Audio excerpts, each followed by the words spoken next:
Have you heard cliches like, I'm still breathing, or God willing, I'll see you tomorrow? Those kinds of things. We're going to talk more about what those actually mean. So please stay tuned.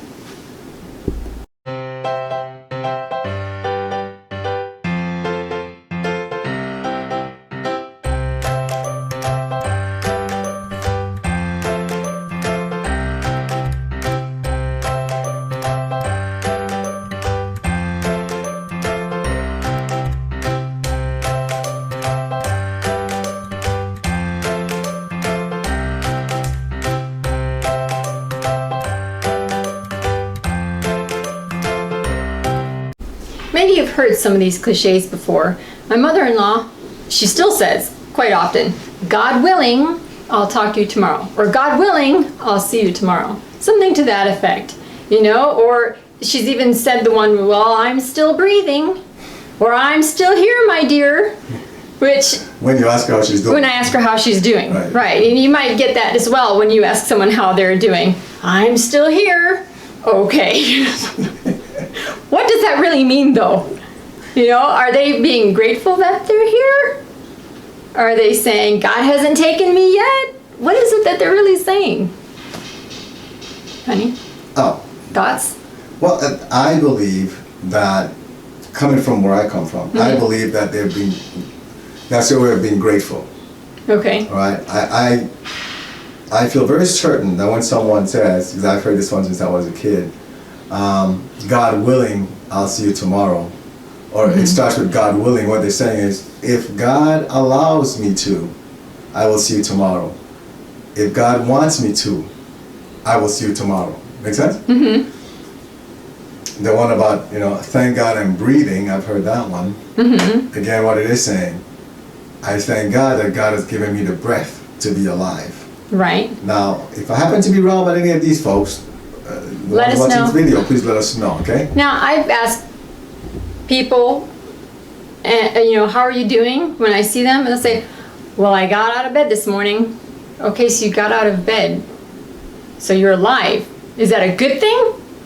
It's a good thing. It's their way of saying, again, they're probably saying, well, at least I'm alive. God gave me breath. He blessed me with life for today. I believe that's what they're saying.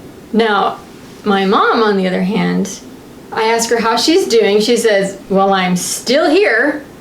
And to me, I don't know if it's gratitude because she's just waiting for this rapture to happen. So she'll just be taken right into heaven, which is wonderful that she feels that way and believes that. But at the same time, it's just funny every time I hear her say, I'm still here. Right. But she's not unhappy. It's just that she's not unhappy. She's just waiting for this thing to happen. Yes, excitedly. But again, if you notice, it's still tied to God, though. It is. Yeah, she's saying God hasn't taken me yet. Mm-hmm. All right, so I'm waiting for Him to take me. So why are we having this rule? As I told you, I was guided for us to record this topic today. Yes. So that's how we're doing it. Mm-hmm. And it's fantastic to show gratitude to God because that's what we're taught, right? Yes. The thing is, if we're saying, well, God willing, I'll see you tomorrow, or I thank God that I'm breathing, then what does that insinuate? What do you think about when you hear that? Do you think about anything? Well, God willing, I'll see you tomorrow, meaning, well, God might take you tonight. You might die overnight. Exactly. Thank God I'm still breathing. Well, that means you've been having challenges with breathing and you think you might not be breathing any longer. Well, you might not even be having challenges with breathing, but maybe what you're saying is, well, if I stop breathing, then I'm dead. Right. Which means then that thank God that He's allowing me to breathe, thank God that He's allowing me to live. I just thought of another one. Okay. Every day above ground is a great day. Okay. So therefore, they're not dead. They're alive. It's a good day. It's a good thing, right. I don't know how to take that one. I've never heard that one. But I used to hear it a lot. If I go along with the same thought process that I'm using, then they're probably saying, well, okay, I didn't die last night, so it's a good thing. It's a blessing that I'm alive, right? Mm-hmm. Actually, it's still the same thing. You'll see where I'm headed here in a moment. Okay. Okay. But what we're headed to is this. Even as with each one, they're thanking God for God not doing something. or for God doing something, instead of not doing, as in not taking their breath away or giving them breath for the next day, Right. or not taking their lives, allowing them to live the next day. Right? Well, you're familiar with the teachings. The Ascended Masters have taught us a lot about this. Does God decide when you die? No. So then why are they thanking God for allowing them to breathe? Because they believe God decides that. Bingo. So they think that they're showing a sign of gratitude. That they're showing God, they're telling God, well, thank you for allowing me to live. And God is probably up there saying, I'm not the one allowing you to live. You chose how long you're going to live. You decided that. So I don't know why you're thanking me. You see, what you should be doing is you should be living life to the fullest. Yes. While you're there, because that's what I gave you. I gave you life, which you'll have eternally. You know, people don't believe that either. They think that once you die, that's it, right? They don't Some understand that you people don't really think die. that. It's the physical body that dies. Right. So again, because they believe that they only live once, they're thinking they're so grateful for being alive. Well, if you know that you don't really die, you just shed yourself of this physical body, then why would you be thanking God for giving you breath for the next day? Instead, you should be thanking God for giving you breath initially, for giving you life initially, because that life will never go away. It's eternal life.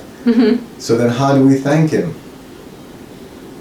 We thank Him by helping our brothers and sisters also see this wonderful power that they have. See, we say it's a blessing. It's not a blessing. All right? God created us in His own image. Can God die? No. So then why do we think we're going to die and that we'll never rise from the dead again? And some people say, well, yeah, in the Bible you will rise from the dead, but it's when Jesus comes back. Okay, great. But you are made in the image of God. You have eternal life. Yes, you'll die. But all you're doing is shedding up that physical body. So this gets very controversial, right? Because individuals that don't believe in re-embodiment, they're going to turn off the video right now, and that's okay. Right? We're not talking about reincarnation. All right? The Ascended Masters teach us that there is no reincarnation. No human being can get reborn as an animal or a tree or anything else besides a human being. Right. A human being can only be reborn as a human being.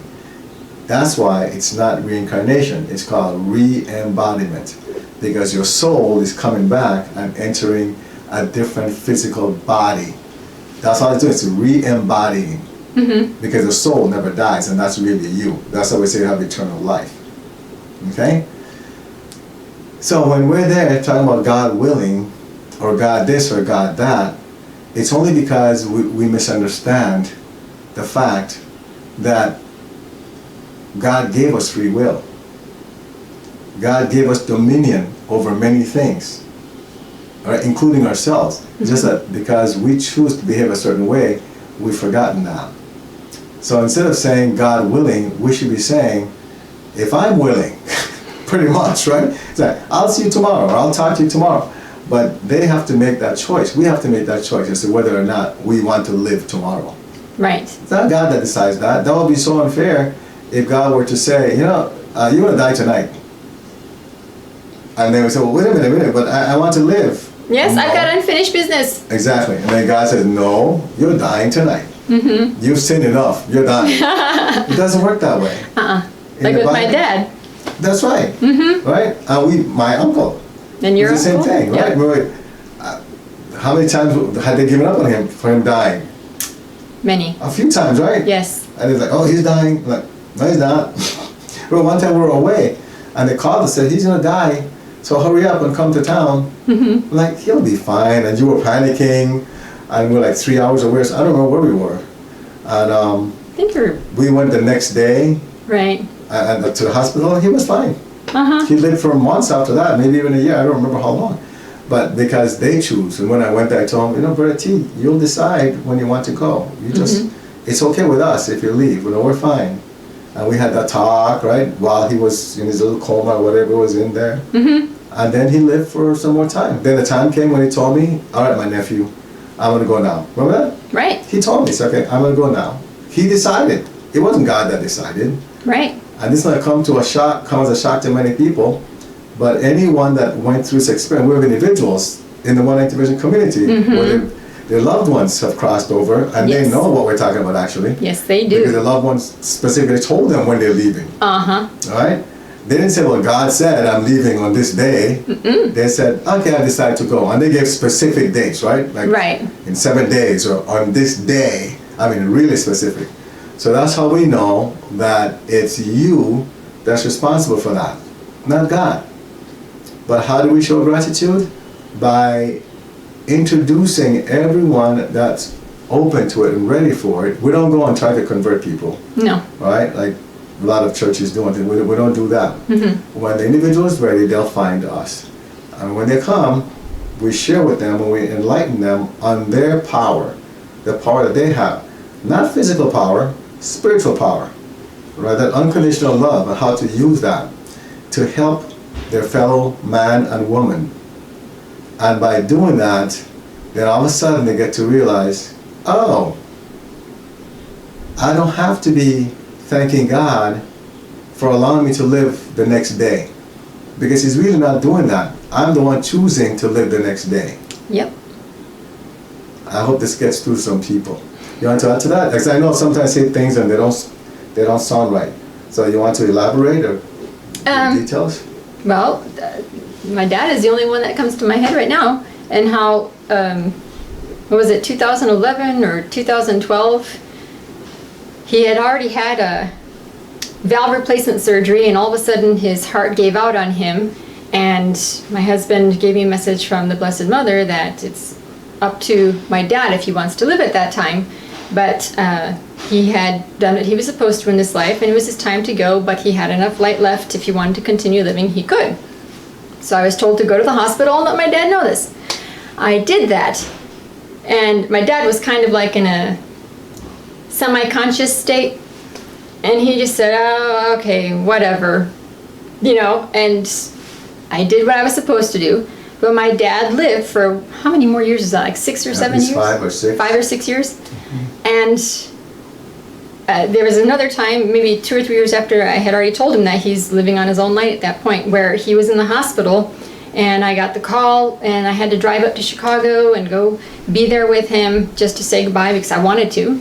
And when I got there, my husband called me. He's like, okay, this is what I'm being told. You know, Archangel Michael is there to help him cross over if he's ready, but it's up to him if he wants to go.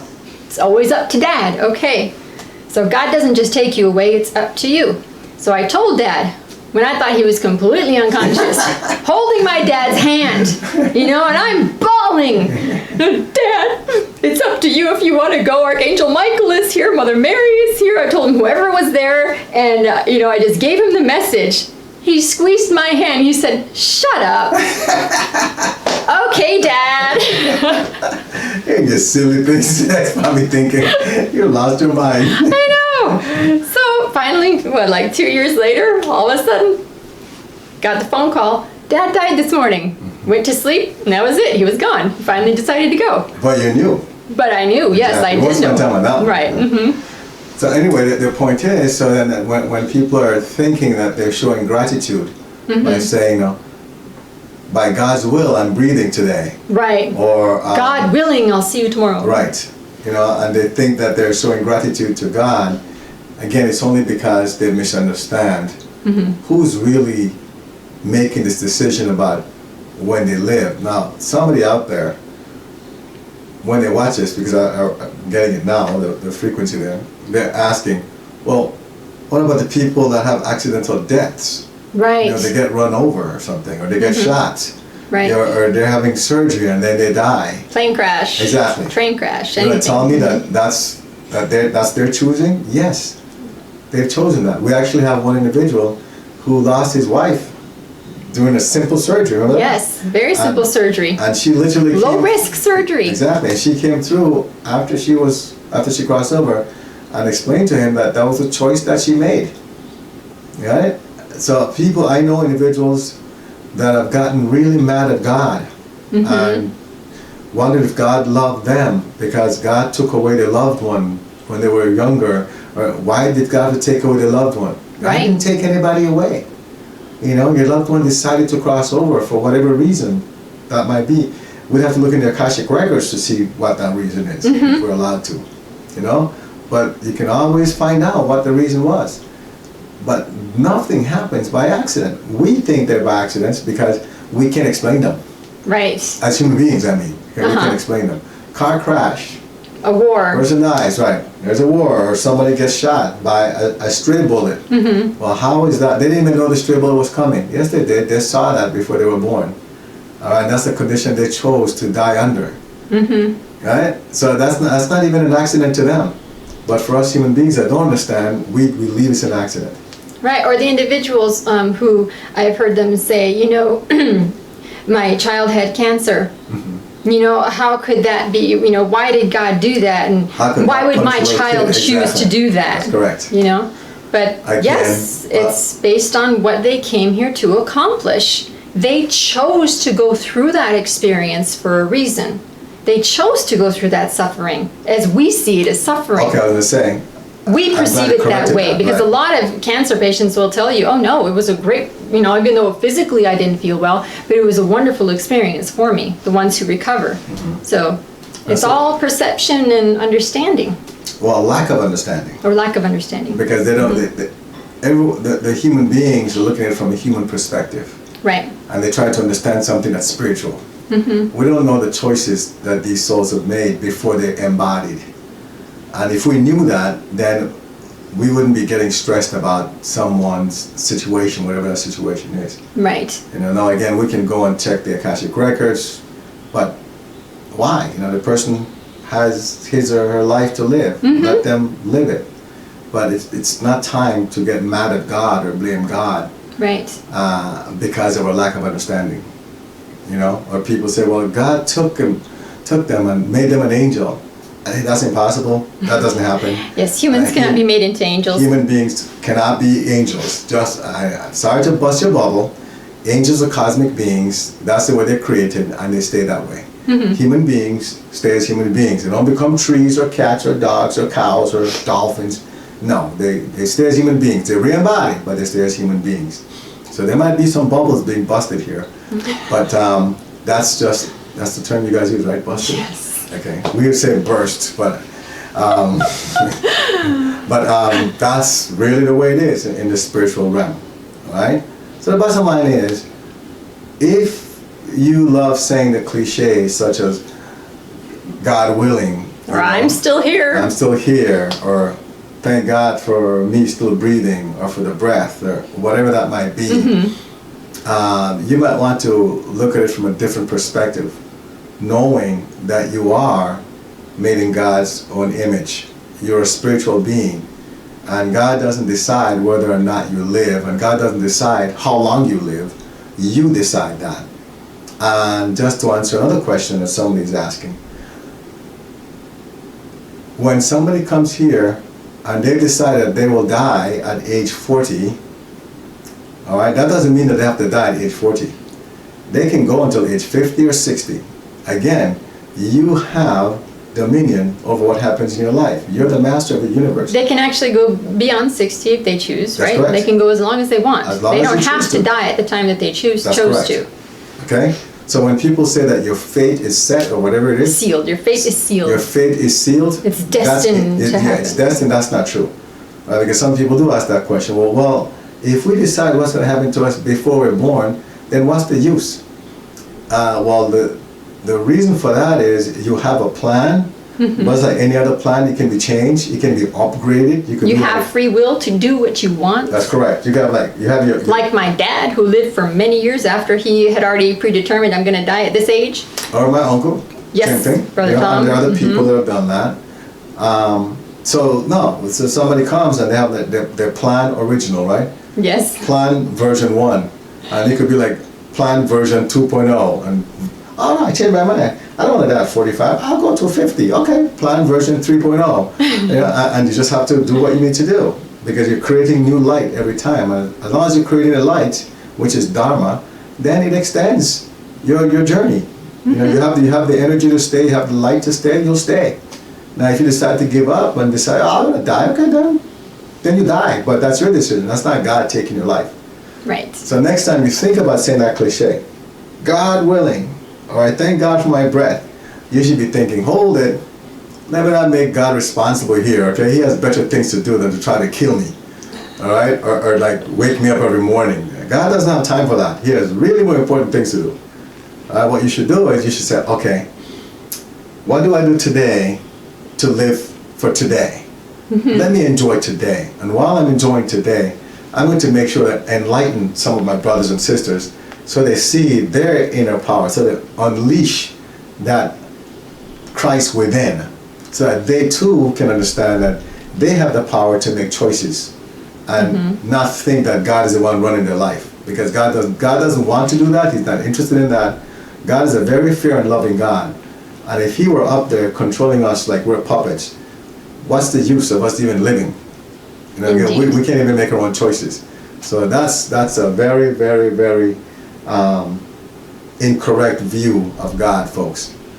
So stop thanking God for living today, or for allowing you to live the next day, or for allowing you to breathe, because that's a choice that you made. But thank him for making you, or creating you in his own image, because now you get to understand you're a spiritual being with unlimited power and choices. Go ahead, my beautiful wife. Well, I think that sums it up. Oh, okay. We'll see you in the next video.